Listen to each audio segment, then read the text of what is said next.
Hello student, नमस्कार। मैं हूं विजय दिवाकर। बात करते हैं, चलिए हम लोग कक्षा 10वीं के अक्टूबर असाइनमेंट हिंदी विषय का। हमारी चैनल के माध्यम से सबसे पहले पूरे छत्तीसगढ़ में हिंदी के साथ साथ अंग्रेजी, विज्ञान, गणित सभी प्रश्नों का, सभी विषय का असाइनमेंट का उत्तर सबसे पहले प्रकाशित किया गया। अब चलिए बात करते हैं यहाँ पर आपके अक्टूबर के असाइनमेंट का प्रश्न पहला, हिंदी का, कक्षा 10वीं। सबका दुख अलग अलग होता है, अपनी अपनी बीमारी। पाठ के आधार पर दुख के अनुभव कोई 3 बिंदु में लिखिए। उत्तर है, सबके दुख अलग है। हम भी इसी समाज के हिस्सा है, इसलिए इन दुखों का अनुभव भी बहुत है। दुखी तो सभी हैं, परंतु इनके स्वरूप अलग हैं, जो निम्नानुसार है। पहला बिंदु है, किसी के पास धन की कमी है, किसी के पास वैभव विलास वस्तु की कमी का दुख है। कोई व्यक्ति रोग से दुखी है, शरीर की कमजोरी से दुखी है, बीमारी से ग्रस्त होकर दुखी है। कोई व्यक्ति आपसी विवाद, मुकदमा, लड़ाई, गलत आचार व्यवहार से दुखी है। इस तरह संसार में दुखों का भंडार लगा हुआ है। यहाँ पर बात करें प्रश्न दूसरा के अ का, तो निम्नलिखित मुहावरों का अर्थ लिखकर वाक्यों में प्रयोग कर लिखिए।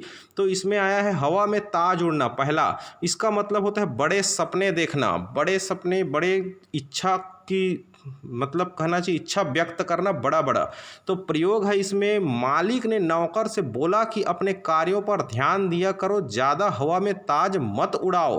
तो इस तरह से यहाँ पर हम वाक्यों में प्रयोग बता रहे हैं। प्रश्न दूसरा इसी में का, चेहरा खिल उठना अर्थात बहुत ज़्यादा प्रसन्न हो जाना, अति प्रसन्न होना। प्रयोग है इसका, रमेश जब कक्षा 10वीं में प्रथम श्रेणी में उत्तीर्ण हुआ तो उसका चेहरा खिल उठा।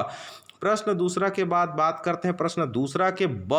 प्रश्न है, रामधारी सिंह दिनकर ने मिट्टी तोड़ने वालों और खेतों में काम करने वालों को देवता क्यों कहा है? उत्तर है, आप सभी जानते हैं हमारे विकास के कर्णधार मजदूर और किसान ही हैं। इनके बिना जीवन निर्वाह असंभव है। मजदूर के बिना समाज का विकास संभव नहीं है। मजदूर और किसान के परिश्रम से ही जन कल्याण हो रहा है। अतः कवि रामधारी सिंह दिनकर ने मिट्टी तोड़ने वालों और खेतों में काम करने वालों को देवता कहा है। यहाँ पर प्रश्न तीसरा की बात करें, यहाँ पर तो बांध, सड़क और अन्य सरकारी निर्माण कार्य होने पर स्थानीय लोगों को किस किस तरह की समस्याओं का सामना करना पड़ता है, इस प्रकार के विकास कार्यों के क्या क्या फायदे होते हैं, अपने विचार माटी वाली पाठ के आधार पर लिखिए। तो उत्तर है, जब हमारे गांव या शहर में आसपास कुछ भी सरकारी कार्य या निर्माण चलती है, तब स्थानीय लोगों को, विशेषकर गरीब, लाचार, असहाय पर ज़्यादा प्रभाव पड़ता है। विस्थापितों की समस्या चिंतनीय हो जाती है। नई जगह पर लोग जाने लगते हैं, इसके लिए नए स्थान खोजना और प्रमाण पत्र के लिए लोग भटकते रहते हैं। तो यहाँ पर इसके लाभ भी देखे गए हैं। इस प्रकार के कार्यों से वहाँ पर के स्थानीय लोगों को रोजगार प्राप्त होता है। बांध कार्यों से पानी और सिंचाई के साधन उपलब्ध होते हैं। बांध निर्माण से बाढ़ से होने वाली हानियों को कम किया जा सकता है। विस्थापित लोगों को शासन स्तर पर किसी नई जगह पर बसाहट के रूप में स्थान दिया जाता है एवं मुआवजा तथा रोजगार भी उपलब्ध कराई जाती है। यहाँ पर हम लोग प्रश्न चौथा अ की बात करें, तो यहाँ पर घीसा कक्षा लगने के पूर्व क्या क्या तैयारी करता था? तो उत्तर है, घीसा शनिवार के दिन अपने छोटे छोटे दुर्बल हाथों से उस पीपल के चबूतरे को गोबर मिट्टी से लीप पोत देता था। महादेवी जी की शीतल पाटी झाड़ पोंछ कर साफ कर यथा स्थान रख देता था। पेड़ की कोटर से कांच की दवात, टूटे नीब और कलम पेड़ की कोटर से निकालकर यथा स्थान रख देता था। फिर इतवार को माँ के मजदूरी पर जाते ही मैले फटे कपड़े में बंधी मोटी रोटी और कुछ नमक या थोड़ा चबैना और गुड़ की डली बगल में दबाकर वह गंगा तट पर आकर उनका रास्ता देखता था, और जैसे ही दूर से उनकी नाव को आते देखता, तीर की तरह अपने साथियों को दौड़कर गुरु साहब की आने की खबर देता हुआ पेड़ के नीचे आ जाता था।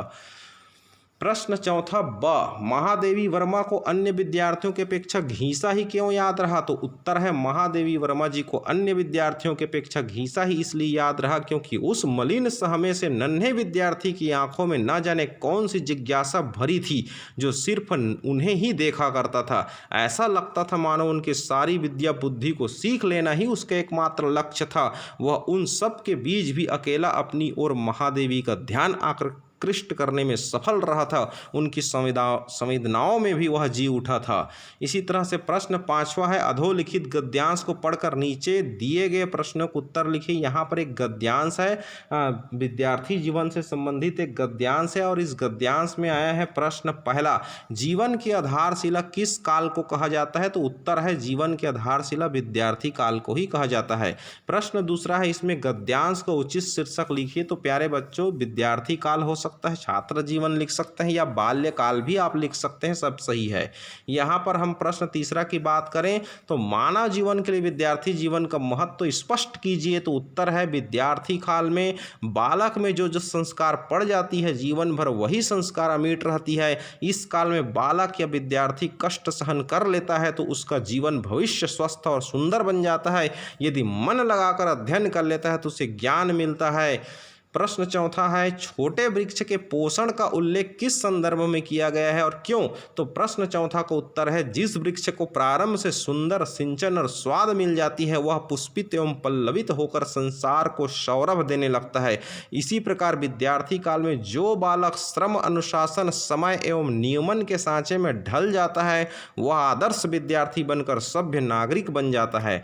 यहाँ पर अब प्रश्न 5वां की बात कर लेते हैं, विद्यार्थी जीवन की तुलना पाठशाला से क्यों की गई है? तो उत्तर है क्योंकि जिन जिन गुणों की आवश्यकता एक आदर्श सभ्य नागरिक बनने के लिए होती है वह पाठशाला से ही मिलती है और विद्यार्थी जीवन में अपनी प्रारंभिक पाठशाला से ही संस्कार, आचार, व्यवहार, हुनर सीखता है विद्यार्थी। इसलिए यहाँ पर विद्यार्थी जीवन की तुलना पाठशाला से की गई है।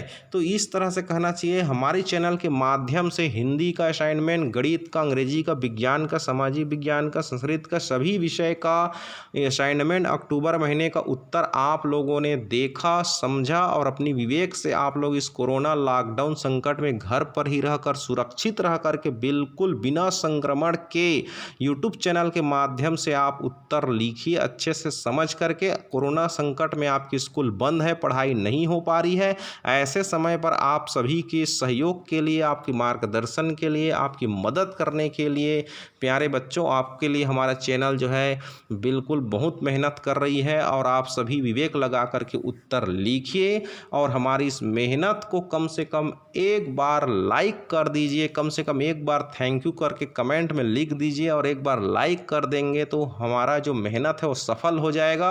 और भगवान से यही प्रार्थना है, दुआएं हैं कि आपको अच्छा नंबर मिले, आपका जॉब लगे, आप एक अच्छे नागरिक बन सको, यही दुआएं और प्रार्थना करते हैं।